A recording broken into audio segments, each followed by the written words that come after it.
creus que fa un bon docent d'universitat? Quins són els seus atributs? Bé, aquesta no és una pregunta senzilla de contestar, però crec que després de tant d'anys com a professora de la universitat hi ha alguns aspectes que trobo fonamentals. En primer lloc, jo diria que un docent d'universitat és aquell que va una mica més enllà de simplement impartir coneixements. La nostra missió crec que està més en intentar que el nostre alumnat pugui pensar per ells mateixos i al mateix temps inspirar-los o motivar-los perquè continuïn el seu aprenentatge més enllà de nosaltres. És cert que resulta essencial que un professor universitari posseeixi un profund coneixement de la seva disciplina, però sobretot la capacitat de comunicar aquest coneixement de manera clara, de manera accessible, de manera atractiva. Per això crec que un atribut importantíssim és l'empatia. Aquesta empatia ens permetrà entendre i adaptar-nos a les necessitats del nostre estudiant, reconèixer i superar també els obstacles que ells puguin enfrontar-se en el dia a dia. De la mateixa manera, una certa o una bona competència pedagògica crec que és igualment important. Fer servir mètodes d'ensenyament variats, innovadors, que facin que l'aprenentatge sigui el més actiu i col·laboratiu possible. Però que això tampoc té per què anar sempre lligat a la tecnologia, malgrat a mi m'agradi molt, però es va una mica més enllà en el fet d'activar la ment, d'activar la cognició.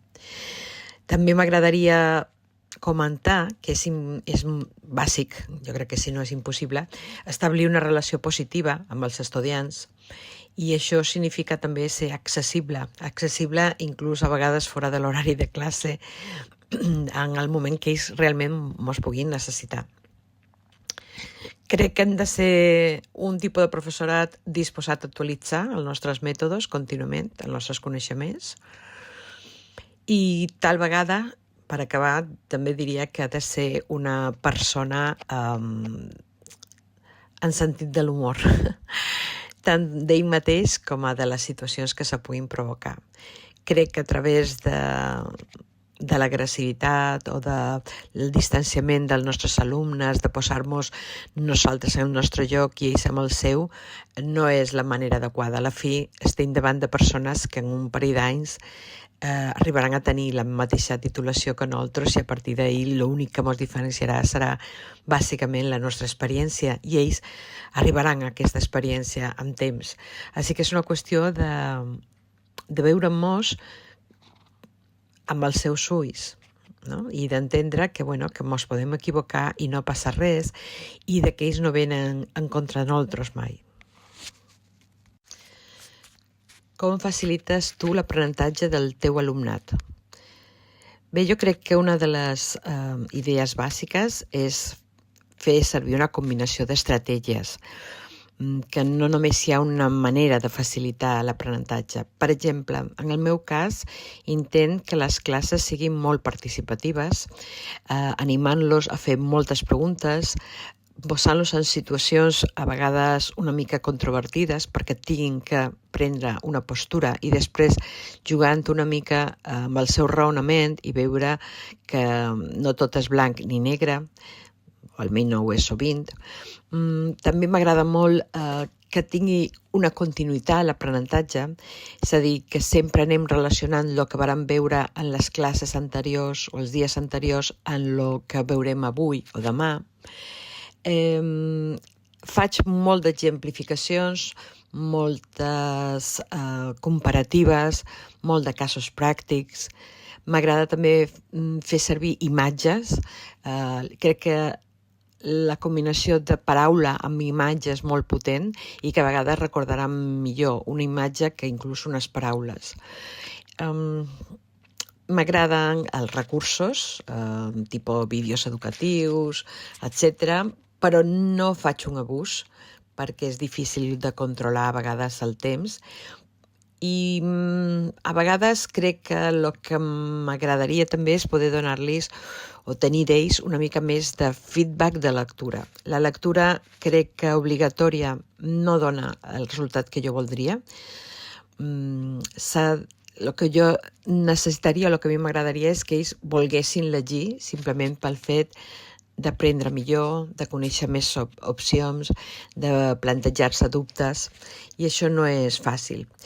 Perquè tot això se pugui fer per promoure un aprenentatge el més autònom possible, el més creatiu i el més crític de tipus de pensament possible, jo el que intent sempre és crear un ambient de respecte i de confiança, on tothom sap que pot interactuar d'una manera, torno a dir, respectuosa, i que tothom pot donar el seu punt de vista. Si no estic d'acord, el parlarem, cercarem solucions, cercarem altres veus, etc. Follint sempre de les opinions i cercant una mica el que és les veritats o mitges veritats que la investigació ens ha pogut dur fins al moment.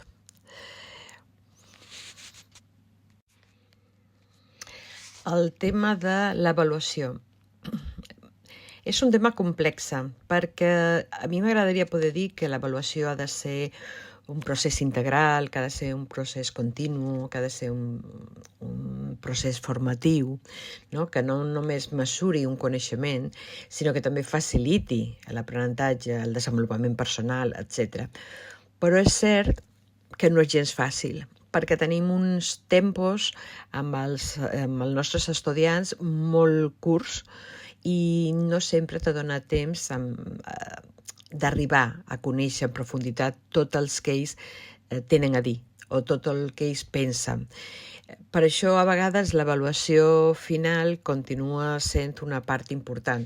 És cert que a vegades hi ha avaluacions que podrien dir parcials o contínua a través de diferents exercicis, diferents propostes pràctiques, anàlisis de text, el que sigui, però no deixen de ser, en certa manera, avaluacions també finals, perquè el tema que tu li preguntes en el tema 1 a lo millor no és el corregeixes, li dones feedback, etc., però millor exactament això no el tornàvem a mirar fins que arriba al final de curs. O sigui, no és un aprenentatge absolutament envolvent, sinó que hi ha carpetes, hi ha temes diferenciats i cada un d'ells pot tenir la seva avaluació i totes s'ajunten, però no arriba a ser una avaluació contínua realment.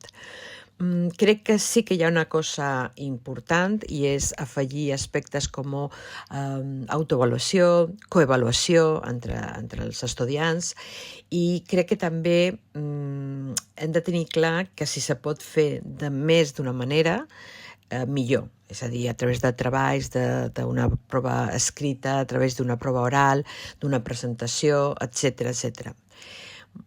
De totes maneres, vaig al meu punt de vista, l'avaluació més important és aquella que lograré que els propis alumnes se facin de si mateixos. I això també no és fàcil, perquè moltes vegades el seu objectiu primer pot ser és superar una assignatura més que realment aprendre i tot el que això significa. I sovint m'he trobat que persones amb un 5, per dir una nota, se senten satisfetes i no van més enllà, no se demanen com hagués pogut treure una millor nota, entenent en aquest cas la nota com a una representació de que realment saps una mica més o de que has pogut entendre millor l'assignatura o de que estàs més madur amb el teu procés d'aprenentatge. És difícil separar aquesta avaluació quantitativa final de, ja he superat l'assignatura, me n'oblido, de realment un aprenentatge propi. Però jo intento sempre treballar en aquest sentit.